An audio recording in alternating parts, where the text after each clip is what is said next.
CCB.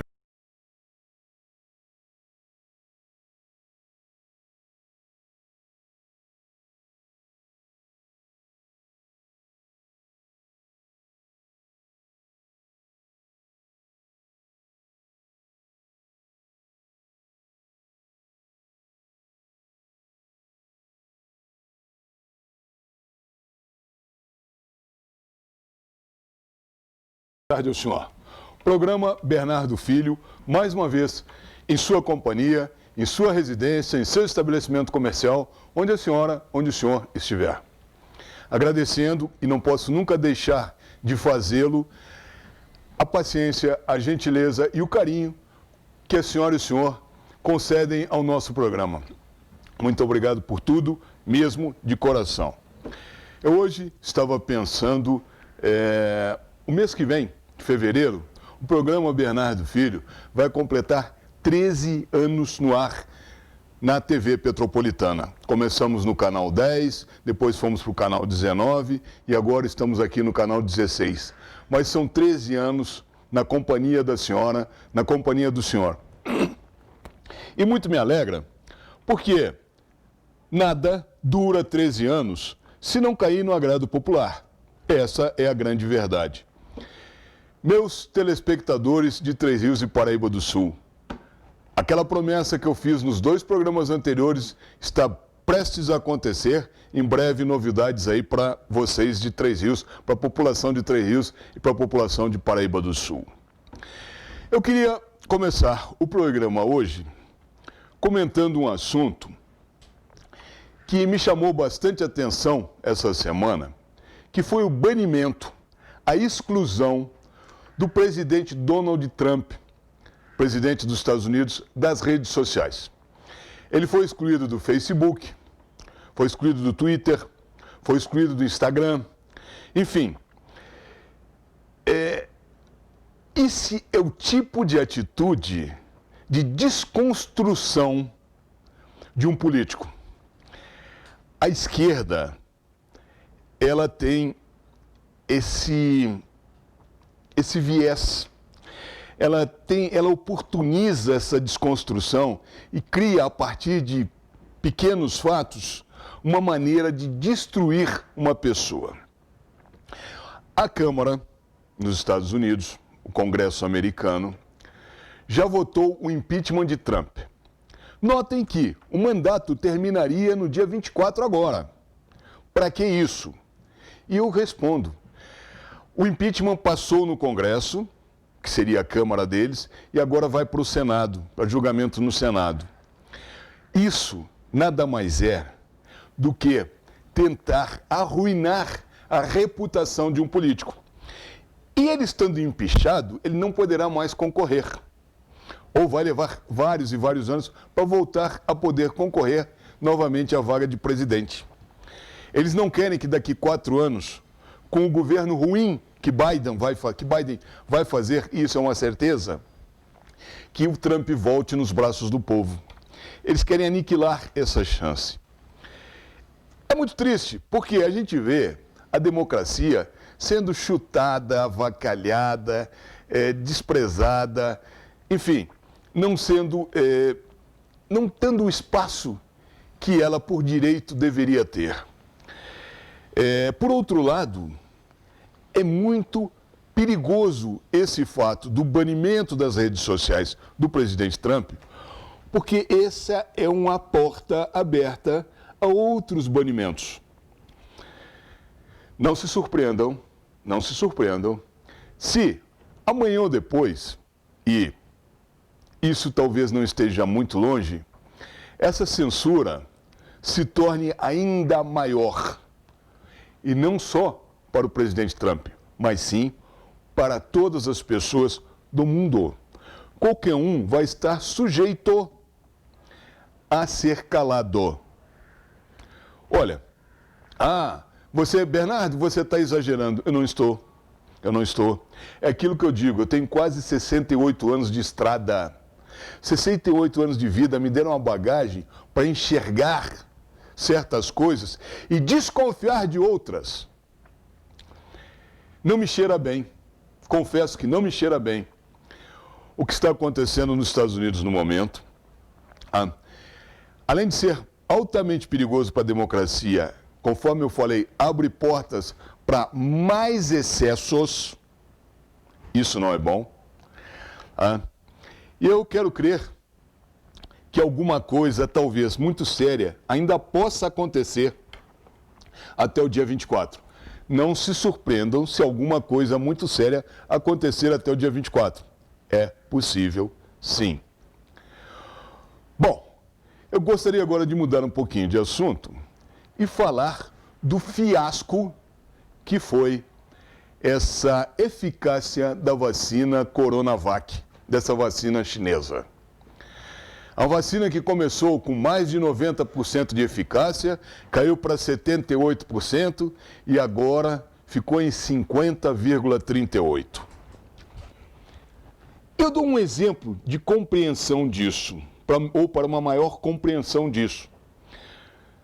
Se a senhora e o senhor estiverem dentro de um avião, o avião estiver caindo, e o piloto do avião diz, olha, nós temos paraquedas aqui não testados, mas, segundo o fabricante, a eficácia deles é em torno de 50%. Alguns aceitariam paraquedas. Por que não? Outros pensariam duas vezes se fariam isso. É uma situação difícil. É um critério pessoal de cada um aceitar ou não ser vacinado. Notem que eu sempre falo, eu não sou negacionista, eu não sou anti-vacina. Eu apenas não fui convencido ainda pelos chineses e pelo Dória que essa vacina é uma boa para mim. Eu não estou dizendo para o senhor não tomar. Por quê? A mídia gerou um pânico imenso na população. Todos esperam essa vacina porque querem ficar imunes. Esse medo não permite às pessoas terem um pouquinho de critério e aguardarem um pouco mais para saberem efetivamente dos efeitos colaterais da vacina. Há uma cobrança muito grande em cima do ministro Pazuello, em cima do presidente Bolsonaro, por conta de uma imediata vacinação. Vacinação esta que já está prometida para iniciar em todos os municípios do país a partir do dia 20 agora. Na minha opinião, algo prematuro, mas o desespero, o medo, está levando inclusive o governo a antecipar essas ações. Se o governo está agindo de forma correta ou não, é fácil dizer. A pressão da mídia e a pressão popular em cima dele o levam a tomar esse tipo de atitude, não só o presidente Bolsonaro, como o ministro Pazuello, a tomarem esse tipo de atitude para acalmar o medo e o pavor das pessoas com relação a essa doença, que efetivamente é uma doença muito séria. Eu, honesto e sinceramente, eu prefiro aguardar os acontecimentos. Eu, na minha idade, sendo grupo de risco, eu não vou tomar essa vacina agora. Eu vou esperar que pelo menos 50% da população tenha tomado a vacina, vou observar os efeitos colaterais dessa vacina e vou fazer a minha avaliação pessoal se isto é efetivamente uma boa coisa a ser feita ou não. Eu vou chamar agora um breve intervalo comercial, serão só 2 minutos, já voltamos.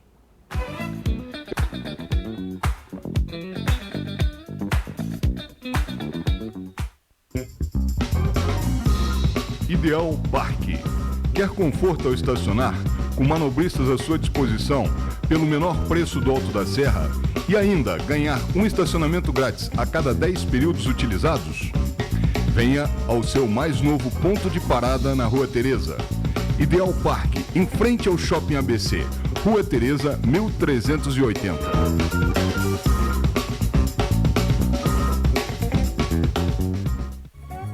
Oficina do Tião. Uma tradição de confiança de 30 anos. Com retífica de cabeçote, manutenção de GNV, alinhamento, balanceamento, injeção eletrônica, diagnóstico computadorizado, mecânica em geral. Rua Marciano Magalhães, número 80, a 50 metros da entrada do Morim. Telefones 2243-3916.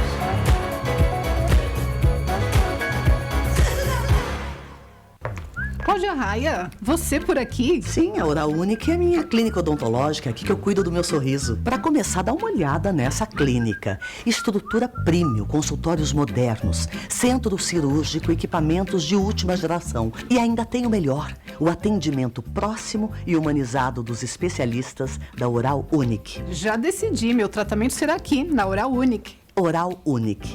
Por você, sempre o melhor.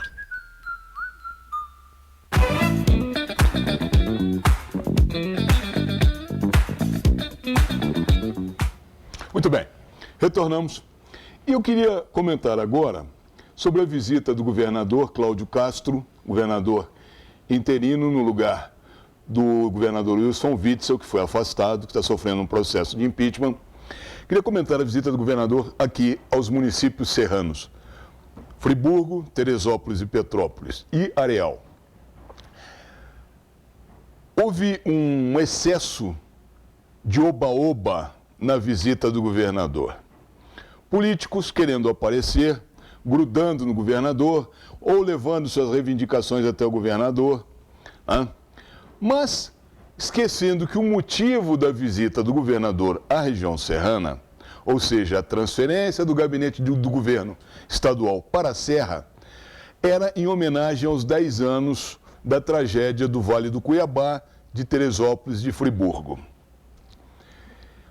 E pouco se tocou nesse assunto da tragédia, que nada, absolutamente nada, foi feito, foi levado a efeito nos últimos 10 anos para minimizar, eu não digo nem para resolver, mas para minimizar o que foi aquela tragédia. O que eu assisti foi um espetáculo circense. Eram vereadores dos diversos municípios, prefeitos dos diversos municípios, deputados estaduais e federais acompanhando a visita do governador. Mas de útil, na prática, muito pouco aconteceu. Ah, mas o governador inaugurou a Casa do Trabalhador em Petrópolis. Olha, eu quero lembrar que essa Casa do Trabalhador já existiu aqui em Petrópolis no passado. Ajudou o município? Muito pouco. Essa é a grande verdade. Pouco se falou sobre as necessidades prementes desses municípios. Então, gente, foi uma visita de cortesia, uma visita política, nada mais do que isso. Queria falar agora também sobre a Ford, ou sobre a saída da Ford do Brasil. Notem que a Ford produzia veículos no Brasil há mais de 90 anos. É uma saída lastimável e lamentável, até porque a Ford recebeu dos últimos governos presidenciais subsídios e mais subsídios, e isenções e mais isenções de impostos para manter os postos de trabalho e manter a sua produção. Mas a Ford se tornou uma empresa pouco competitiva para com os orientais, para com os japoneses, os coreanos, os chineses, e até mesmo algumas marcas europeias. Notem que a Ford já vinha capengando e vinha trabalhando no vermelho desde 2015. Nós estamos em 2021. São 5 anos de prejuízo, que a matriz internacional tomou como medida o fechamento da fábrica no Brasil. Note que já havia sido fechado na Europa e já havia sido fechado na Austrália. Isso em idos de 2019, 2017, 2015. Então, essa saída da Ford era uma saída esperada. Culpabilizar o presidente Bolsonaro por isso é mais um fake news, mais uma criação, mais uma desconstrução dessa esquerda que não tem mais bandeiras. A esquerda não tendo bandeiras, ela tem que provocar essas fake news, tem que culpabilizar alguém. Sabe? Notem que várias bandeiras da esquerda já desapareceram da mídia. Ou alguém ainda fala no caso Marielle, por exemplo. Não. E outras mais. Então, o que acontece é o seguinte, a Ford saiu do Brasil por falta de competitividade. Vai continuar fabricando caminhões e utilitários que lhe rendem alguma coisa. O Ford Focus, o Ford Ka, não davam dinheiro para a fábrica, davam prejuízo. Foi uma medida administrativa, foi uma decisão de diretoria. Olha, não dá mais para a gente. Exatamente como aconteceu com a fábrica da farinha nhoque. Aquela farinha nhoque que a senhora usa no churrasco, que o senhor passa na sua carne, quando está fazendo churrasquinho com os amigos, a nhoque também está saindo do Brasil. Ah, pô, mais uma saindo. Gente, o negócio é o seguinte, não é mais uma saindo. Nós perdemos mais de 30 mil indústrias no Brasil durante o governo Dilma. Isso ninguém fala. Isso a imprensa não fala. Pois isso aconteceu. Nós pagamos esse preço. O PT, nos seus 16 anos no poder, destruíram a nossa economia no Brasil. Destruíram as empresas. Ah, mas o PT foi bom para a classe menos favorecida. Ilusão. Ilusão. Por que eu digo ilusão? Porque ninguém vive com 84 ou 89 reais, agora o número me foge, do Bolsa Família. Ah, mas ajuda muito as famílias do Norte e do Nordeste. Não, gente. Contribui muito pouco. As condições de miserabilidade nessas regiões são gritantes. Então não é um pequeno auxílio governamental que vai resolver isso. São políticas públicas eficientes que poderão resultar numa melhoria dessa condição, ou seja, acabar com essa discrepância social, com essa desigualdade. Bom, para não cansá-los, eu vou agora pedir um breve intervalo comercial e em seguida vamos iniciar a nossa entrevista. Fiquem conosco, serão só 2 minutos, já voltamos.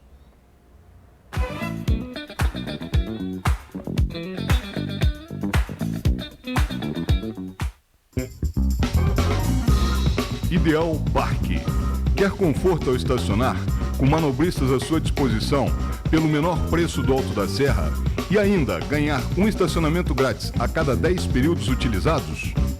Venha ao seu mais novo ponto de parada na Rua Teresa. Ideal Parque, em frente ao Shopping ABC, Rua Teresa, 1380.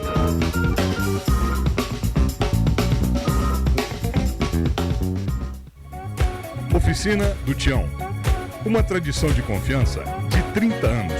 Com retífica de cabeçote, manutenção de GNV, alinhamento, balanceamento, injeção eletrônica, diagnóstico computadorizado, mecânica em geral. Rua Marciano Magalhães, número 80, a 50 metros da entrada do Morim. Telefones 2243-3916.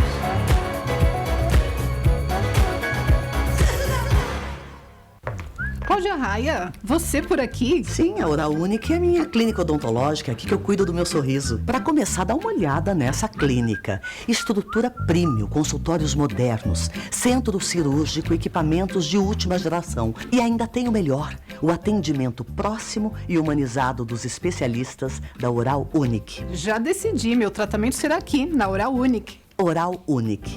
Por você, sempre o melhor.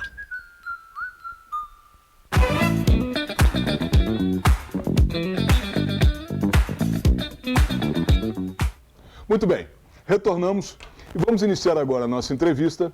E hoje eu trouxe para a senhora e para o senhor o vereador mais votado de Petrópolis, Yuri Moura. Yuri, boa tarde, muito obrigado por ter vindo ao nosso programa. Te agradeço mais uma vez imensamente a sua presença aqui. E gostaria de iniciar pedindo a você que desse uma palavrinha aos nossos telespectadores, agradecendo os votos que você recebeu e falando um pouquinho sobre o que você pretende fazer na Câmara agora com esse mandato super bem votado. Eu que agradeço pelo espaço, pelo convite e aproveito aqui a oportunidade de poder falar com todo mundo que confiou em mim. Essa votação expressiva, 3.742 votos. A gente ficou bem na frente da segunda colocada, demonstra que realmente foi um gesto da população com todo o trabalho, o serviço prestado e com as ideias que a gente traz para a nossa cidade. É claro que junto dessa confiança do voto vem muita responsabilidade, muita cobrança e muita expectativa, mas eu quero colocar para vocês que eu estou preparado, nossa equipe está já nessa primeira semana de trabalho muito dedicada e a gente precisa muito fazer com que a Câmara Municipal seja mais transparente, tenha mais participação popular e supere os últimos 4 anos que foram tão ruins para a imagem daquela casa. E principalmente, nesse momento de crise, colaborar com as políticas públicas, colaborar com esse governo interino que hoje tem na sua frente um vereador, o vereador Ingo Ramos, prefeito interino, para fazer com que Petrópolis possa vencer tanto a crise sanitária, e a gente em breve ter aí um plano de vacinação que contemple a população, quanto a crise econômica e a crise social. Não são poucos os desafios, mas pode ter certeza que essa nova Câmara Municipal, o nosso mandato, está à disposição para poder vencer. Muito obrigado por tudo, Petrópolis. Vou retribuir com muito trabalho. Yuri, talvez alguns dos nossos telespectadores queiram entender por que você resolveu não vir candidato a prefeito e optou por vir candidato a vereador. Eu gostaria que você explicasse isso a eles. É bom falar disso aqui porque você era uma das pessoas, um dos meus amigos que mais falava, Yuri, não entendo porque você vem candidato a prefeito se você podia ser candidato a vereador com mais chance. E é engraçado que assim que eu comecei a dar entrevistas sobre a minha pré-candidatura à prefeitura no ano passado, e eu acho que a primeira que eu dei foi para você, inclusive, depois para o Falcone, as pessoas começaram a me questionar, pô, mas acho que é o momento de você ir para a Câmara, e aí esse sentimento começou a crescer. Mesmo durante a pandemia, quando você ia no supermercado, você ia na rua para fazer alguma coisa, dentro daquele isolamento todo que a gente estava vivendo, muita gente começou a me cobrar isso. Eu recebia ligação, mensagem no Facebook, no WhatsApp, dizendo, Yuri, a gente acha que é o momento de você ir para a Câmara. Então eu fui candidato a vereador, ao invés de ser candidato a prefeito no ano passado, porque eu escutei as ruas. E política não se faz sozinho. Política é projeto coletivo, é projeto conjunto. Então a partir do momento que eu vi que mesmo indo para as entrevistas como pré-candidato a prefeito, mesmo com o partido me colocando como pré-candidato a prefeito pelo PSOL, as pessoas estavam querendo que eu cumprisse um outro papel. E acho que está muito ligado, Bernardo, ao enfrentamento que eu fiz ao que aconteceu na Câmara Municipal, com os pedidos de cassação, agora compondo o Conselho de Ética e Decoro Parlamentar. Então tudo isso criou, eu acho que em torno da gente, uma expectativa de que o Yuri na Câmara pode ser legal. E aí, ouvi e deu certo, né? Tá aí, o vereador mais votado. Você como professor, isso é uma pergunta que se impõe nesse momento, porque você como professor, no que você pode ajudar a educação dentro da Câmara? O que você pretende fazer para melhorar a educação em Petrópolis? Quais são suas ideias nesse campo, que eu sei que é a sua área? Sim. Em tudo que eu converso, educação, cultura, assistência social, direitos humanos, a gente tem dividido em 2 pontos. A pauta urgente, que é a pauta num período de pandemia, num contexto que a gente está vivendo, e a pauta estrutural. Não dá para a gente achar que vai chegar agora e conseguir reformular a educação no município. Não dá. Né? Nós não estamos conseguindo nem garantir o ensino remoto. As escolas estão fechadas, como é que nós vamos conseguir fazer uma grande mudança? Então, nessa pauta urgente, o que eu já vou puxar uma reunião na semana que vem, já que eu vou presidir a Comissão de Educação, Direitos Humanos e Assistência, a gente conseguiu reformular as comissões da casa, e aí, junto de educação, vem a assistência e os direitos humanos agora. Na primeira reunião, que eu vou puxar para a semana que vem, nós vamos discutir, primeiro, a mudança da plataforma que o município tem utilizado.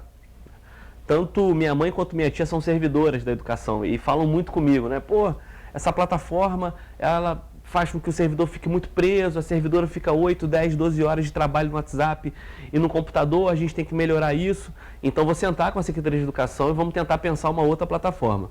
Um outro ponto que é urgente também é garantir acesso a essa plataforma, a esse ensino remoto. Muitos alunos dividem ali o celular com o pai e com a mãe. Então, não estão conseguindo acompanhar a aula a partir disso. E a gente tem recursos federais, a gente pode buscar doações, tanto de computadores, de celulares, de acesso à internet, né, de auxílio à internet, para poder tentar, para que nesses próximos 6 meses, nos quais a gente não tem chance nenhuma de voltar com as aulas presenciais, a gente consiga melhorar esse ensino remoto. Agora, se você for falar assim, a pauta estrutural para os próximos 4 anos, que você deve ficar à frente ali da presidência da Comissão de Educação enquanto vereador, não tem jeito, vou tentar resgatar a luta aí pelo ensino integral, pela educação integral, né? A gente tem que melhorar a qualidade das escolas, as crianças precisam ter cultura, esporte, capacitação profissional. Isso tudo dá para, enquanto vereador, dialogar com a Secretaria de Educação, dá para reformular o currículo escolar, dar uma repaginada ali nas disciplinas, articular melhor as boas práticas da rede para que isso se reproduza em outras escolas. Às vezes você tem uma escola que faz um bom trabalho, mas ela não consegue conversar com uma outra, que está com a qualidade do ensino menor. Então a Comissão de Educação pode ser esse lugar de trânsito, de práticas, de experiências, para a gente poder auxiliar os servidores e servidoras para cumprirem ali o que eles sabem fazer de melhor, que é educar. Então eu trabalharia com esses dois aspectos, né? Pauta urgente, para a semana que vem já, melhorar a plataforma e o acesso ao ensino remoto. Pauta permanente, melhorar as boas práticas na rede de ensino, tendo como horizonte aí a educação integral. Bom, vamos falar então um pouquinho de ensino remoto. Eu tive a oportunidade de, alguns anos atrás, quando o professor Pedro era o diretor da LNCC, eu uma vez conversando com ele, de forma assim muito descontraída, eu perguntei a ele: professor Pedro, seria possível colocar a internet aberta em toda a cidade? Ele me disse sim. Professor, e a nossa topografia não atrapalharia? Ele me disse assim: pelo contrário, ajudaria. Bastaria colocar uma torre em cima de cada morro. As torres se comunicariam entre si. De que interessante, professor. Quanto custaria para fazer um projeto desse? Na época, isso tem alguns anos, custava apenas 3 milhões de reais. Eu levei essa ideia ao prefeito de então, não obtive o retorno. Aí eu vi, bom, o negócio é o seguinte: quando falta vontade política, as coisas não acontecem. Até porque a gente sabe muito bem que despesas maiores são efetuadas, e a prova está agora um contrato no apagar das luzes de 10 milhões de reais, né? Um contrato de informática, de informatização, de TI, de tecnologia da informação, que um contrato, por sua vez, bastante duvidoso. Eu pedi um requerimento de informação na semana passada. Contrato duvidoso. Para pedir se foi executado, se então, não foi. Eu acho o seguinte: para melhorar o ensino remoto, a primeira coisa que a gente tem que pensar é nas ferramentas para o ensino remoto. Exatamente. Ora, se a gente não tem uma boa internet aberta para todo mundo, começa a dificultar por aí o aspecto da educação. Vou lhe sugerir, pesquise esse assunto, porque é possível e não é tão caro quanto se pensa ou quanto se tem notícia com relação a isso. Voltando a esse contrato, que seria uma matéria interessante, já que agora mesmo você está dando informações aos nossos telespectadores, que você está pedindo informações a respeito desse contrato, que por sinal até a Serratec já bateu nesse contrato. Eu fui procurado pela Serratec, inclusive. Pois muito bem. Uma coisa meio escura, meio obscura, mas eu tenho certeza que com o trabalho de vocês isso aí vai ficar esclarecido.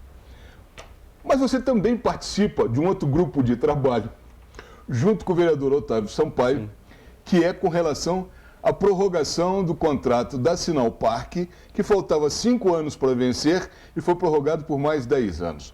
Aliás, sem justificativa alguma, justificativa essa plausível, aceitável. Uma coisa meio absurda. Eu queria que você falasse um pouquinho a respeito disso. Bom, primeiro a gente tem que entender, Bernardo, o que é o estacionamento rotativo, ou o que deveria ser. Estacionamento rotativo é um negócio criado para ninguém deixar o carro lá parado na vaga o dia todo e prejudicar o comércio, o acesso a equipamentos públicos, a própria mobilidade urbana. Então ele é rotativo para ter rotatividade. Isso não quer dizer que todas as vagas da cidade possuem a necessidade de ter rotatividade. Porque ele tem que ser rotativo onde tem demanda, né, de acesso a equipamento, comércio, tudo isso que eu falei. Então já começa por aí. Tentar entender aonde de fato na cidade é necessário botar a rotatividade. Segundo, o quanto que isso ajuda ou atrapalha o próprio comércio. Não pode virar uma indústria da multa, que é o que aconteceu com a Sinal Parque, né? Você tem reajustes aí permanentes, você tem um serviço muito ruim, porque o turista, o morador, as pessoas têm uma certa dificuldade de poder mexer naquele parquímetro, de poder ter, às vezes, acesso a algum trabalhador ou trabalhadora que fica ali, que a gente chama de amarelinho. Então, o serviço é mal feito, é caro, prejudica o turismo, prejudica o comércio e prejudica o morador. Agora, tudo isso está no contrato. Por isso que, na Câmara Municipal, a gente sentiu a necessidade, a partir do que você falou muito bem, né, desse ato, sem justificativa nenhuma de prorrogação do contrato, de montar uma comissão especial para poder avaliar isso. A comissão vai ser presidida pelo vereador Otávio Sampaio e eu vou ser o relator. Essa relatoria vai ficar comigo para a gente poder rever esse contrato e, de forma bem direta, já posso te falar, o nosso trabalho ali vai ser para comprovar o que todo mundo já sabe. Que tanta expansão de vagas de estacionamento rotativo por toda a cidade, como eles fizeram, assim como os reajustes e essa prorrogação de contrato, são totalmente ilegais. Totalmente ilegais. A gente vai ter que rever esse contrato e, inclusive, ver o que está por trás disso. Porque não existe outra justificativa, Bernardo, que não interesses escusos.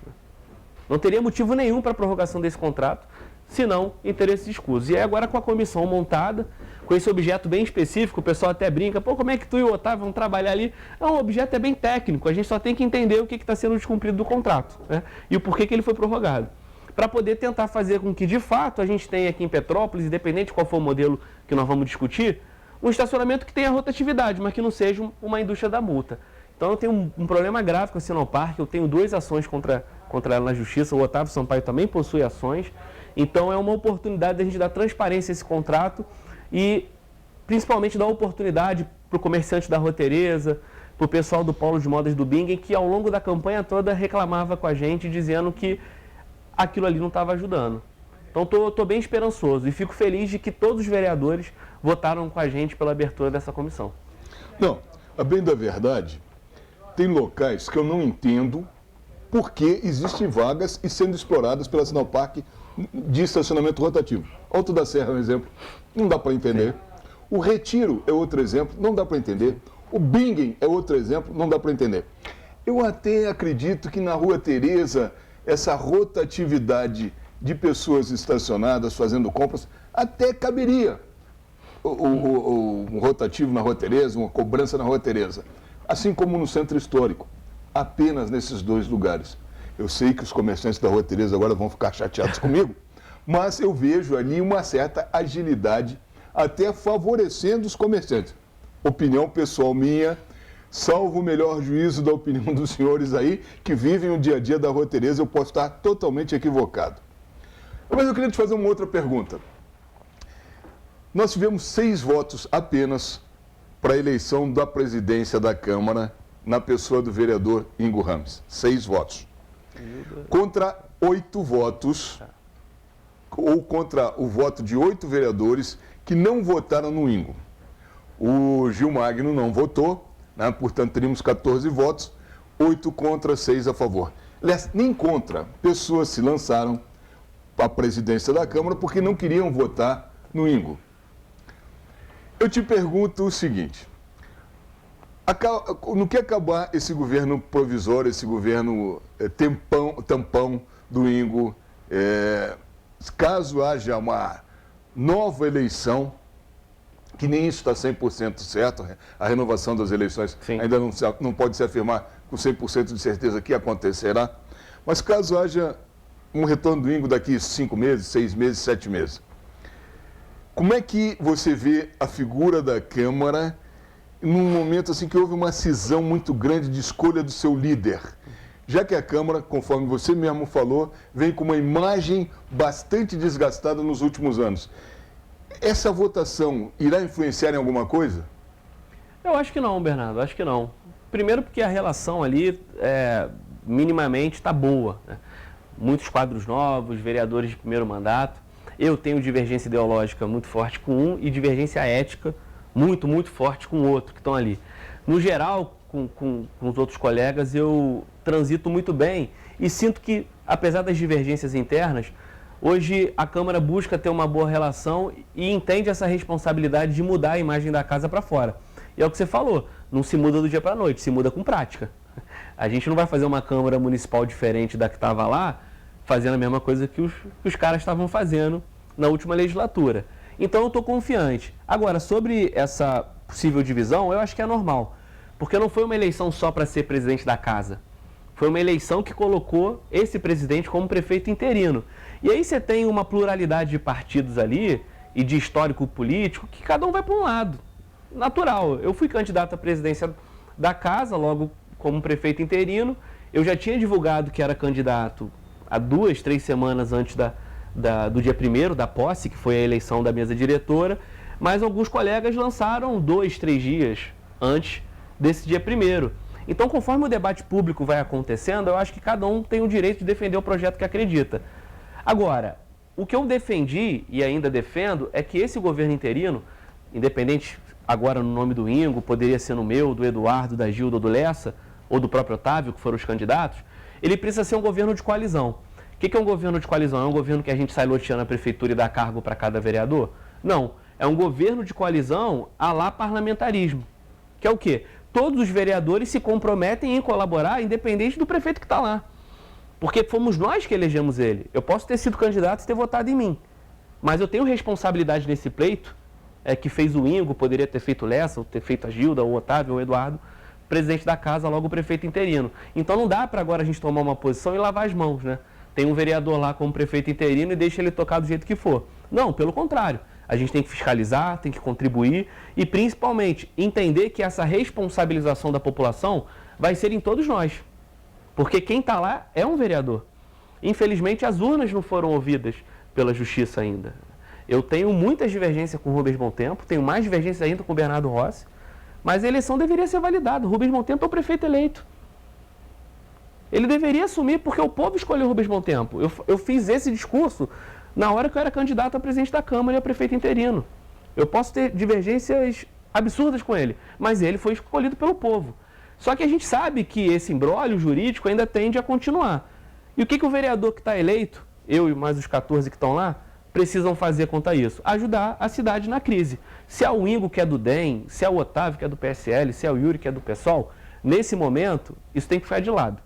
Porque tem gente morrendo na UPA, tem gente não conseguindo ser atendida porque a saúde está em colapso, tem essas discussões que a gente está fazendo, como é que as pessoas, os nossos alunos, 42 mil alunos da rede municipal vão estudar pelos próximos meses, comércio está quebrado, auxílio emergencial do governo federal vai acabar e um monte de gente vai ser jogada na miséria por conta disso, e aí a gente vai ficar requentando a eleição do ano passado? Não dá, né? Então, eu continuo na minha defesa de colaborar com o governo interino, porque é um governo liderado por um vereador e a Câmara Municipal tem responsabilidade. Agora, colaborar é botar o dedo na ferida também, é falar dos erros, né?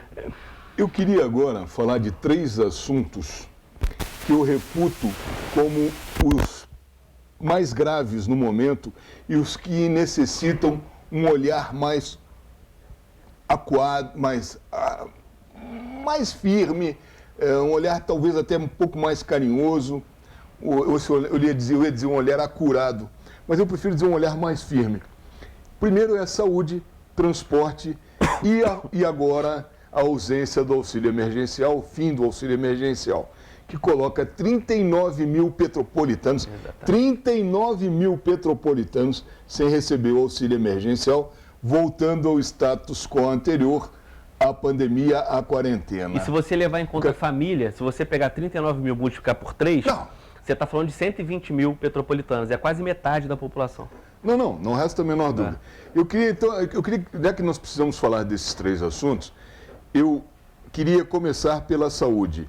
Como é que você enxerga essa saúde caótica de Petrópolis, onde uma pessoa vai ao médico, é atendida por um médico, dá um exemplo só. Está atendida por um médico, está com um carocinho no seio, aí o médico faz uma requisição de uma mamografia, a mamografia leva 6 meses, 8 meses, 1 ano para ser marcada, aquele carocinho, a tendência é crescer. Então a gente não tem marcação de exames e consultas, terrivelmente caminhando muito mal em Petrópolis. Nós temos as cirurgias eletivas, que agora, por conta desse momento de Covid, elas estão relegadas ao segundo plano, não estão acontecendo as cirurgias eletivas em Petrópolis. A gente vê uma situação bastante difícil, falta de insumos nos hospitais, nas UPAs. Como é que você enxerga e o que você acha que você, na Câmara, pode fazer com relação a isso? Tem 2 movimentos para a saúde que eu já vou começar a fazer nas próximas semanas. Um é de acompanhamento, que inclusive já até comecei, eu fui na UPA semana passada, ontem eu tinha todo o telefone vendo como é que estava a rede, as pessoas ligam, né, normal. Às vezes acham que a tarefa do vereador é resolver um problema urgente.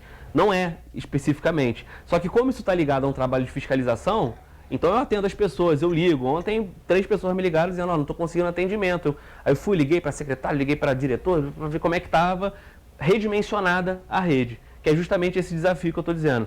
Como é que eu posso colaborar na Câmara? Ajudar o município a redimensionar a rede. E isso o prefeito interino já está fazendo. Vai tirar a tenda da UPA do centro, vai colocar no Hospital Municipal Nelson de Saerp, para poder atender melhor as pessoas. Eu tenho certeza que além da capacidade da equipe do prefeito, foi também a partir de um olhar dos vereadores que foram lá a semana toda, inclusive eu fui, para mostrar que não dava para ficar ali daquele jeito. Aquele banheiro químico todo sujo, aquela tenda com as pessoas no sol e na chuva, no frio. Então, essa capacidade do vereador de propor, fiscalizar e ajudar a reorganizar, ela é fundamental e eu quero fazer isso ao longo do meu mandato todo. Então, isso é um ponto, né? Um outro ponto é que eu vou apresentar um projeto de lei, e aí dialoga com a questão das cirurgias eletivas, para a gente poder ter transparência nas filas dos procedimentos, cirurgias e leitos do SUS. Uma das piores coisas que tem na saúde é vereador que mete o bedelho para botar o dele na frente. O dele que eu falo, o eleitor, o familiar, o apoiador.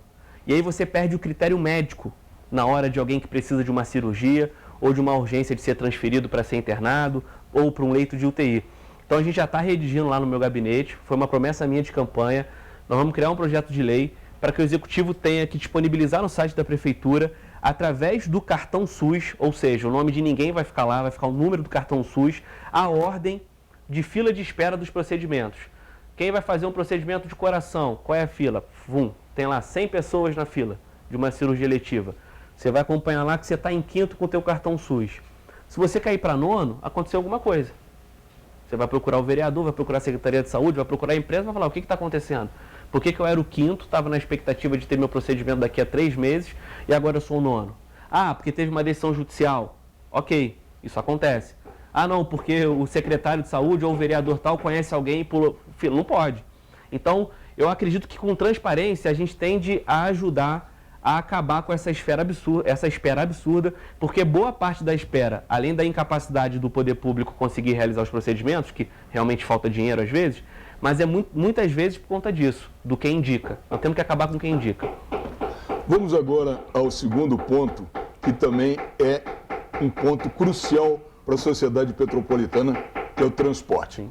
Nós tivemos nos últimos 4 anos de governo Bernardo Rossi um desleixo Total. com relação à fiscalização do transporte em Petrópolis e com relação ao transporte em Petrópolis, que hoje, se nós considerarmos trecho percorrido, quilômetro percorrido, contra valor de tarifa, nós pagamos hoje o transporte mais caro do estado do Rio de Janeiro. Perfeito. Não se surpreenda se daqui 2 ou 3 meses o Cetranspetro, através do Comutran, não colocar novamente um novo pedido de aumento de tarifa. Isso aí vai ocorrer fatalmente, porque fazem isso todo ano e já é uma coisa tão esperada quanto greve de bancários, aquelas coisas que acontecem todos os anos. Bom, eu pergunto para você o seguinte: a gente não teve nenhuma melhoria no transporte nos últimos 4 anos. Conforme eu falei, teve todos esses aumentos totalmente desproporcionais. O papel do Comutran hoje está sendo um papel bastante questionável dentro do município. Nós tivemos um diretor de trânsito e transporte, que hoje é o presidente da CPTrans, que quando era diretor de trânsito fez N tentativas de melhorias do trânsito em Petrópolis e não obteve sucesso em nenhuma. Isso aí é um pouco preocupante, né? E eu pergunto para você no papel de vereador, fiscalizador, o que você pode fazer, ou o que você pode dar de esperança aos nossos telespectadores com relação ao transporte em Petrópolis? A primeira coisa é garantir a execução do plano de mobilidade urbana. Inclusive o Luciano, que hoje é o presidente da CPTrans, foi um dos elaboradores. Eu acho que ele foi até o mentor desse plano que foi aprovado no ano passado e já era uma demanda antiga, porque a gente não consegue buscar recursos federais e estaduais para melhoria no trânsito e transporte se não tiver o plano de mobilidade. Tá, deixa eu te interromper. Esse plano de mobilidade, eu tive a oportunidade de ler, acho que são mais de 400 páginas. 416 páginas, se eu não me falha a memória. Tá? Ele teve um copy and paste, um colar e copiar de vários planos de mobilidade urbana espalhados aí. Não é um plano factível para Petrópolis, já te digo isso, tá? Não é um bom plano para Petrópolis. Isso precisa ser revisto. Tá? Infelizmente, tem um plano, porque nós tínhamos uma obrigação por lei de elaborar um plano, foi feito de uma maneira que não me agradou muito. Enfim, a opinião pessoal minha, quero deixar bem claro novamente. Tá? Então, não acredito que a aplicabilidade desse plano de mobilidade urbana seja favorável, oportuna e boa para a cidade. Existe uma coisa que eu aprendi uma vez com um prefeito do interior do Paraná. Ele me disse assim: Bernardo, o prefeito que faz o feijão com arroz, cuida da cidade, conserva a cidade, tapa buraco, asfalta uma rua aqui, faz o trabalho na saúde direitinho, faz o trabalho do transporte direitinho. Esse prefeito se reelege a vida inteira se ele quiser. Claro que não pode, a gente sabe que só pode 2 mandatos, sim, mas é o feijão com arroz. Quando eu vi a sofisticação desse trabalho, que é um trabalho poderoso, não, cheio com gráficos, figurinhas, etc. e tal, eu me dei o trabalho de ir um pouco fundo nisso. E realmente não é por aí o caminho. Quando o Paulo Mustrange era prefeito de Petrópolis, bem no início do governo Mustrange, e o presidente da CPTrans era o Orlindo Possato, foi encomendado por um grupo de trabalho da UFRJ, daquela fundação, tem uma fundação forte dentro da UFRJ, esqueci o nome agora. IPUR? Não, é uma outra. Bom, não vem ao caso, mas foi encomendado um trabalho para essa fundação, um trabalho de um plano de mobilidade urbana. Esse trabalho foi feito e sumiu, foi engavetado, alguém levou para casa, um negócio impressionante. Aquilo era um trabalho mais realista, porque a mesma equipe que fez esse trabalho aqui em Petrópolis foi a mesma equipe que fez esse trabalho em Resende, no sul fluminense. A mesma equipe. E aquele sim era um trabalho de mobilidade interessante para Petrópolis e tal. Então eu pergunto o seguinte: eu vejo que hoje o feijão com arroz, uma sugestão à Câmara, é forçar uma fiscalização maior nas empresas de transporte.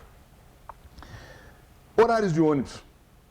Por que uma coisa que eu observei aqui no centro, às vezes o ônibus fica parado no ponto 10 minutos com o motor ligado e as portas fechadas. Porque eu não tenho autorização da empresa e o fiscal está me fiscalizando, isso diz o motorista. O fiscal não permite que eu abra as portas e tal. As pessoas ficam na chuva, enquanto o ônibus está parado no ponto. Então, esse tipo de coisa mínima, que pode dar uma melhorada na condição. Atraso de ônibus, quebra ônibus toda hora. Esses dias um ônibus da Turb que perdeu 2 rodas no trajeto, no percurso. Então acho que a Câmara poderia sim melhorar isso aí. Quais são os seus comentários a respeito? Esse seria o segundo ponto. O primeiro, do plano de mobilidade, uma coisa mais estrutural. Eu concordo com você que a gente pode fazer alguns ajustes ali, mas existem ideias que são fáceis, tipo mais faixa seletiva para os ônibus, né? A gente tem essa exclusividade como tem ali na Dr. Saer. Discuto isso também. Eu acho que isso ajuda, né? E o plano de mobilidade ele aponta tecnicamente alguns caminhos para isso.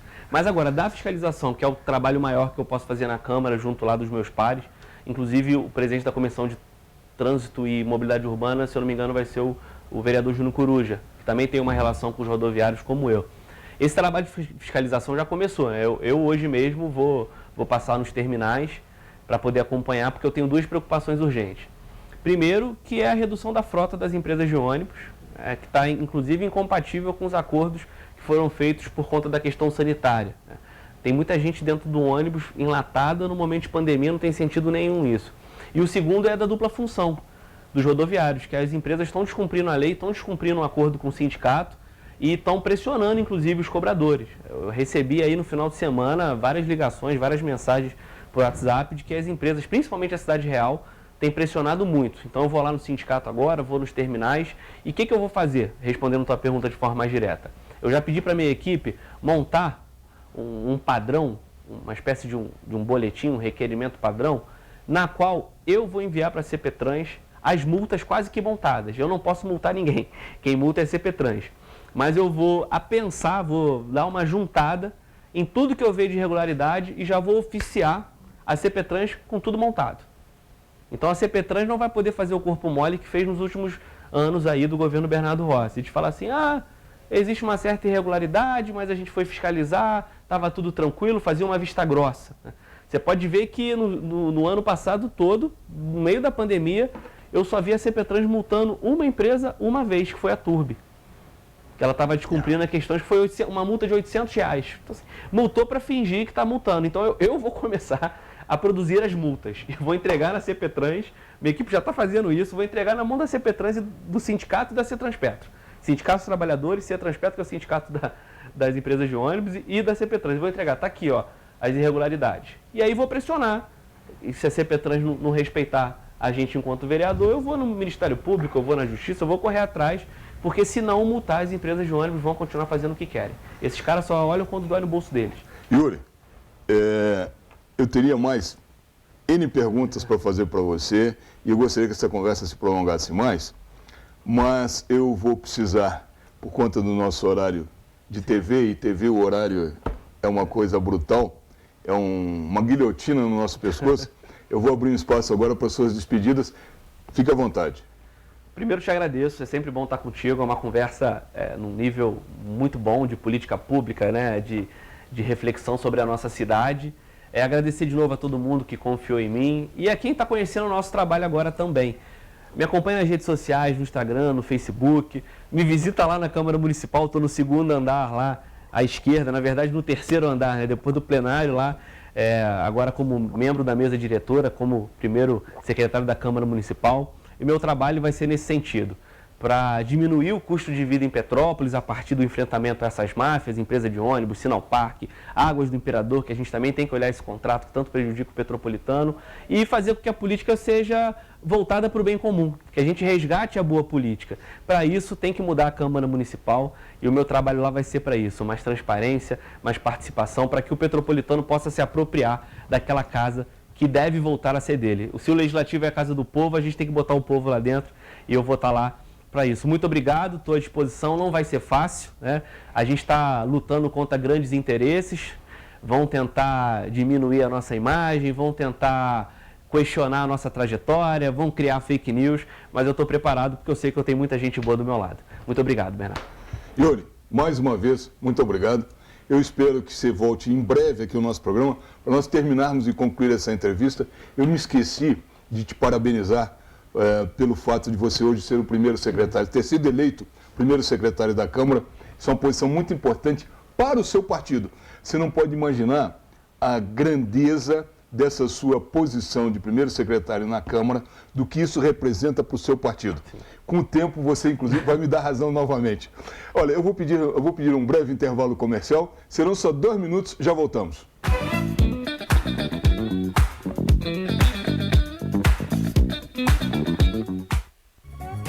Oficina do Tião. Uma tradição de confiança de 30 anos. Com retífica de cabeçote, manutenção de GNV, alinhamento, balanceamento, injeção eletrônica, diagnóstico computadorizado, mecânica em geral. Rua Marciano Magalhães, número 80, a 50 metros da entrada do Morim. Telefones 2243-3916.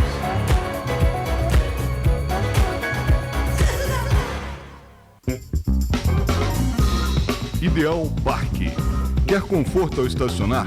Com manobristas à sua disposição, pelo menor preço do Alto da Serra, e ainda ganhar um estacionamento grátis a cada 10 períodos utilizados? Venha ao seu mais novo ponto de parada na Rua Teresa. Ideal Parque, em frente ao Shopping ABC, Rua Teresa, 1380.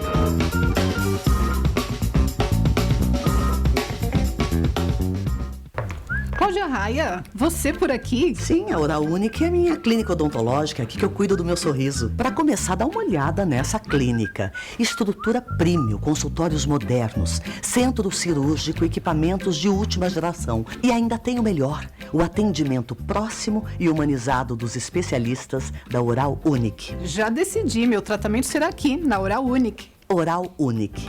Por você, sempre o melhor.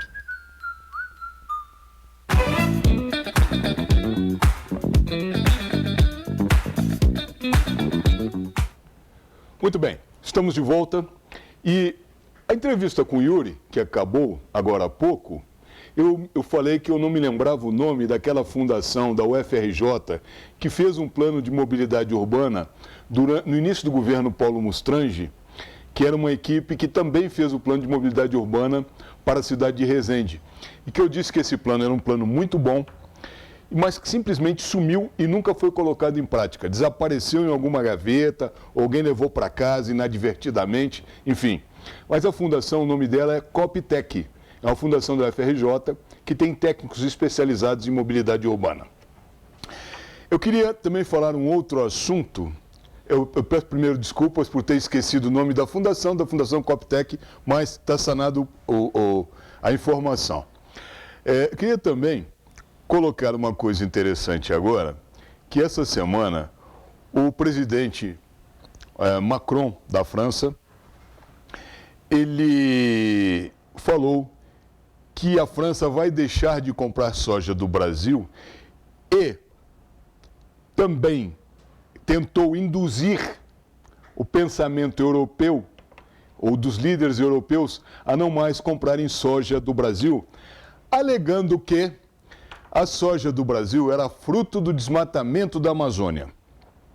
Bom, vamos lá.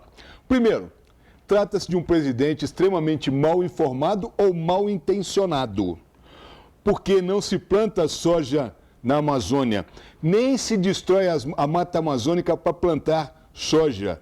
Isso é um absurdo, uma inverdade e uma grande bobagem. Eu digo o seguinte, quando existem más intenções por trás, qualquer desculpa parece crescer dentro da mídia. Dar ouvidos a esse tipo de bobagem do presidente Macron da França, de que não vai mais comprar soja do Brasil, porque com isso ele estaria aumentando o desmatamento da Amazônia, é uma grande bobagem.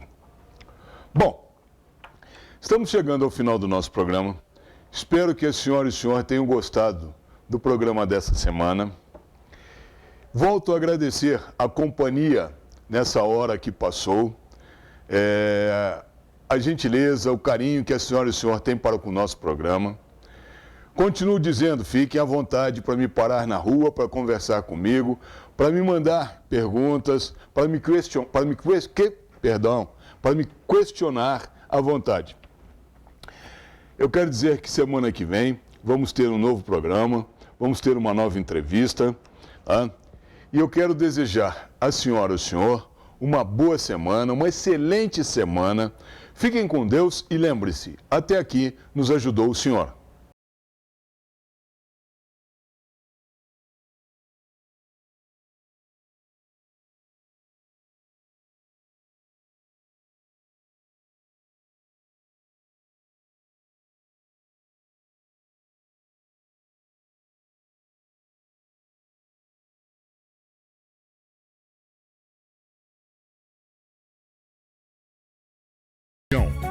Uma tradição de confiança de 30 anos.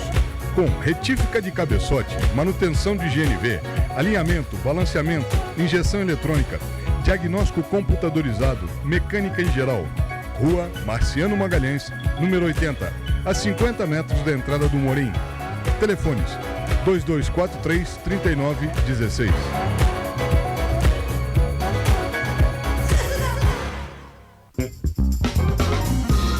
Ideal Parque. Quer conforto ao estacionar? Com manobristas à sua disposição, pelo menor preço do Alto da Serra? E ainda ganhar um estacionamento grátis a cada 10 períodos utilizados? Venha ao seu mais novo ponto de parada na Rua Teresa.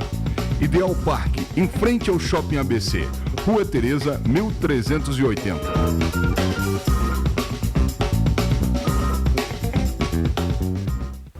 Cláudia Raia, você por aqui? Sim, a Oral Unique é a minha clínica odontológica, aqui que eu cuido do meu sorriso. Para começar, dá uma olhada nessa clínica. Estrutura premium, consultórios modernos, centro cirúrgico, equipamentos de última geração. E ainda tem o melhor, o atendimento próximo e humanizado dos especialistas da Oral Unique. Já decidi, meu tratamento será aqui, na Oral Unique. Oral Unique. Por você, sempre o melhor.